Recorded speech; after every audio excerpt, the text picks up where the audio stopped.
கமல் வந்து ஒரு நல்ல கலைஞருங்க. Decent man, gentleman. அவரு ரஜினிகாந்த் மாதிரிலாம் வன்மம், பொறாமை, பொச்சரிப்புலாம் இல்லாத ஒரு கலைஞர். அதை நம்ம ரெக்கார்ட் பண்ணோம். அவர் வந்து சொன்னது சொந்த அனுபவமாக கூட இருக்கலாம். ஏன்னா அவர் வந்து நாடாளுமன்ற தேர்தல்லையும் சட்டமன்ற தேர்தல்லையும் அவர் போனார். நல்ல வரவேற்பெல்லாம் ஜனங்க கொடுத்தாங்க. ஆனால் இந்த அளவுக்கு வரவேற்பு இல்லை, அதை நம்ம ஒத்துக்கணும். அவருக்கு விஜய்க்கு கிடைக்கிற வரவேற்போ எழுச்சியோ இல்லை. அவருக்கு கூட்டம் நடிகர்கள்னு சொன்னால் கூட்டம் இல்லையா? வெடிவேலுக்கு கூட்டம் கூடலையா?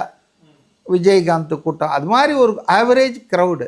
பட் இன்னைக்கு விஜய்க்கு வர்ற கூட்டம் என்பது அந்த அனுபவத்தில் இவர் சொல்லியிருக்கலாம். அதில் வந்து நான் அதை தப்புன்னு சொல்ல விரும்பலை.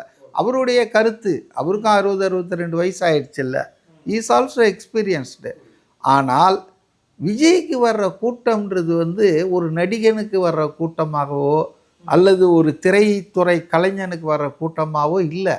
ஒரு ஆட்சி மாற்றத்தை கொண்டு வர வேண்டும். இந்த 2 கட்சிகளின் தொடர் ஆட்சியால் சலிப்படைந்த மக்கள், வெறுப்படைந்த மக்கள் வந்து ஒரு மாற்றம் தேவை 2026. இந்த குடும்ப அரசியலுக்கு, ஊழல் நிர்வாகத்துக்கு, இப்படி பாஜகவுக்கு அடிமை சாசனம் பண்ணுற அதிமுகவுக்கு சட்டம் ஒழுங்கு இருக்குது, ஆதி திராவிட மக்கள், தலித் மக்கள் மேலே ஆணவ கொலைகள் நடக்குது. இதெல்லாம் பல்வேறு காரணிகள் காரணமாக மக்கள் மாற்றத்தை விரும்புகிறார்கள். அந்த மாற்றத்தினுடைய பிரதிநிதியாக விஜயை பார்க்குறாங்க. அதனால தான் இந்த எழுச்சி வருது. இந்த அளவுக்கு எழுச்சி எந்த நடிகருக்கும் வந்ததில்லை. மேபி எம்ஜிஆர் காலத்தில் வந்திருக்கலாம்.